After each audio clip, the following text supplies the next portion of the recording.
Before we get into any specifics on McDaniels, some national criticism and local defense of the Patriots' third-time offensive coordinator. Sounds about right. No, he is very well liked locally. Here. I think he's a good guy. I don't know him at all. I'm just saying I think he's a good guy. He must be friendly with the media because the response to him coming back almost across the board is very well liked. Quite popular with the local beat writers, if you haven't noticed. So, I mean, that's interesting, if nothing else. Not very well liked nationally, but the local beat writers really like it. Correct, because nationally would include Denver, Las Vegas, Indianapolis. Yeah, or anybody who's just not biased. Anybody who just looks at it and goes, well, that guy's a disaster, and all he did was coach Brady. So we'll get to that coming up in just a little bit. Just real quick, we've touched on this a few different times. Doug Marrone, former Bills and Jags head coach, is going to be the offensive line coach. I like it. Mike Vrabel. Thomas Brown is going to be the tight ends coach and passing game coordinator. He was an interim head coach for the Bears. Not that it went great last year once he became the interim head coach.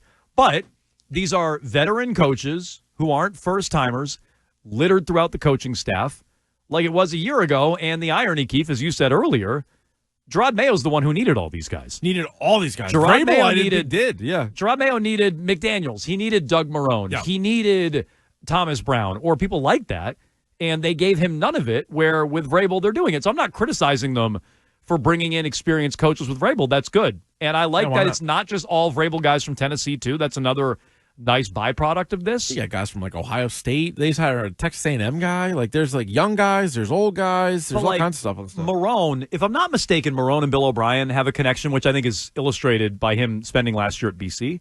But I remember when Bill O'Brien was the OC here a couple of years ago, there was some talk of him and Marrone being a package deal. I think they might have overlapped at Alabama. Is that right? Alabama in 2021. I think they might have overlapped at Alabama, if I'm not mistaken. So there's a connection there, and maybe that's the connection for Vrabel through Bill O'Brien, who Vrabel was the DC for O'Brien in Houston. Maybe that's the connection. Thomas Brown, I think, is from the McVay tree, if I'm not mistaken, right? Didn't he come from the Rams before he went to the Bears? Do I have that wrong? That sounds right. So, those are not necessarily Vrabel guys from Tennessee, and I like that they're getting outside that comfort zone a bit, but they're spending on real coaches. These aren't just interns promoted to the next job. These are real NFL coaches, and while they're saving a few bucks on Josh McDaniels because he's still getting paid by the Raiders, hopefully they're spending on these guys. I'd say that's a good sign for the Crafts, although as the Twitch chat pointed out earlier, expensive coaching staff equals cheaping out on the roster, which I guess remains to be seen. No, that's a fair point because we don't know yet. They haven't had the opportunity to spend money on players yet in free agency or bring in guys in trade that they're going to have to sign to new deals yet.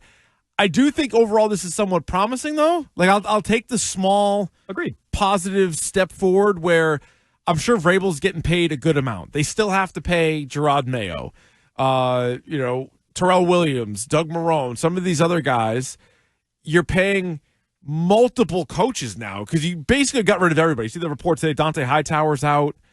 Basically last year's staff with the... Wait, I hadn't seen that. Hightower's out. I guess that should... that? No, it should be a total shock, but I just had not seen that. Let me double check who had that.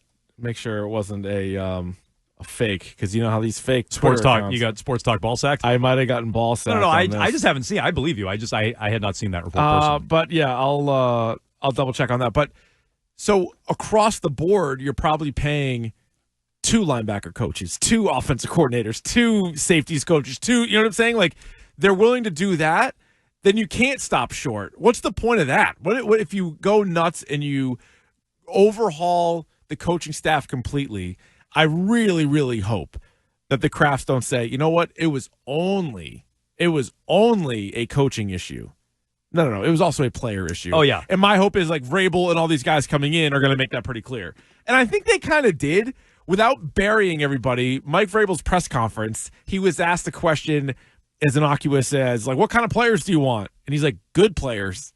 Me and Elliot joke. Which I think means they don't have a lot of good players. So he's aware of that. So my hope is that they'll actually spend. Maybe it'll look more like the 2021 free agency than previous years. Real quick, Thomas Brown is from the McVay coaching tree. I mean, those are his first NFL jobs. He was in college football prior to that. He was a running back in college at Georgia.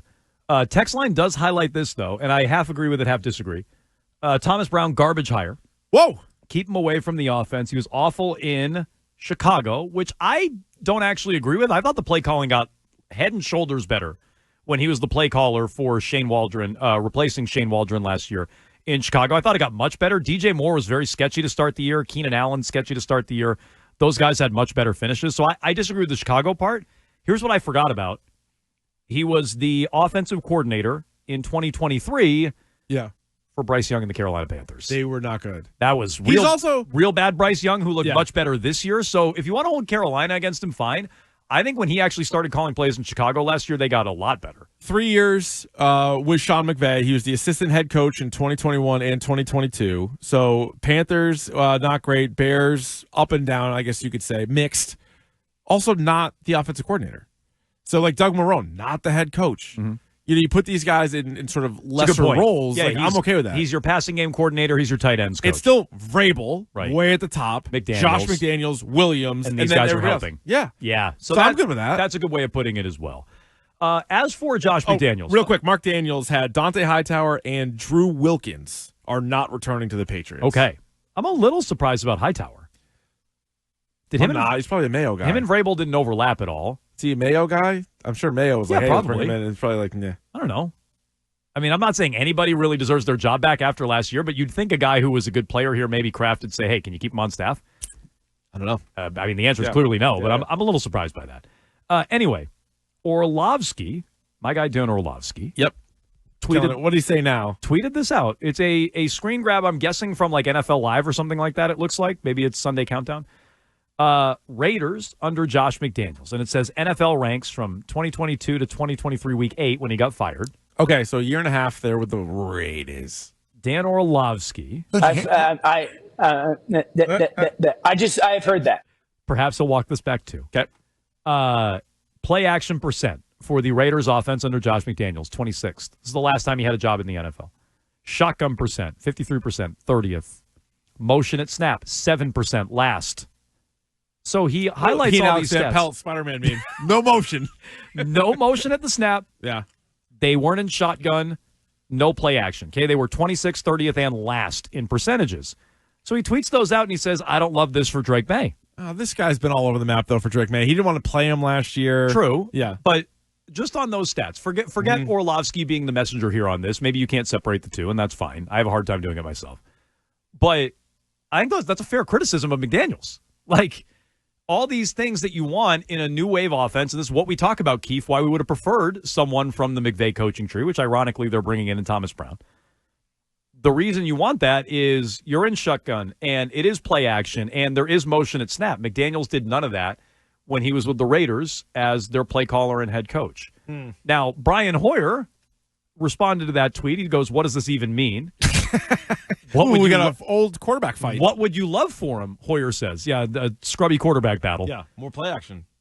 Yeah, what do you mean? What would you want for him? More play action, more time in the shotgun, and more motion at the snap. What do you mean? What would you want? Why wouldn't you want those things for a quarterback? How about this? Derek Carr in his career, his quarterback rating, 18 points higher with play action as opposed to non-play action. Okay. So it's not like he was doing it because Carr's better, without the play action and all that stuff. Like it actually, over his career, he's been better with that. So, yeah, I don't know. Now, that doesn't mean that you run the exact same offense the exact same way with the Raiders as you would with the Patriots and with Drake Maye. Drake Maye, I think you probably want to put him in spots to use his legs more so than a Derek Carr. That second year, I think it was Garoppolo. It was Hoyer, and Hoyer. maybe. Yeah, that was a mess. So, but yeah, another media member or current media member writing for Josh McDaniels. Shocker, but at least he has a real playing relationship and probably a debt of gratitude to Josh McDaniels for his NFL career. But what do you mean? What would I want? I want more motion at the snap at bare minimum. It's something we talked about last year. Same thing. Patricia, O'Brien, Van Pelt, none of them did that, and it's something we've been crying about for 3 years straight. Now McDaniels is back, and we're like, oh, who cares? He doesn't motion at the snap. What was AVP's big motto though? He's like motion with intent. We got to do motion with intent. It's like, yeah, okay, mix in some of that then. Like, what's wrong with that? Well, we asked. So we're not just going to do motion to motion. It's like, right. This is when he was. You think every team's just doing motion to motion? Well, yes. This is when he was accusing you of weird questions, Keefe, or odd questions. That's right. But Didn't know if the quarterback was holding on to the ball too like, long or if the offensive line was not holding their blocks too long. Oh, so the Dolphins motion without intent and the Rams motion without intent. It feels like there's a lot of intent there. I don't know. The Chiefs motion at the snap. There's a lot of motion happening. They're motioning without intent, apparently, according to former offensive coordinator. Watch the Super Bowl. So the two best teams in the league, I think, are still left. So in 2 weeks, just keep an eye on those offenses and see what kind of, whether it's play action or motion and stuff like that. Are they in shotgun?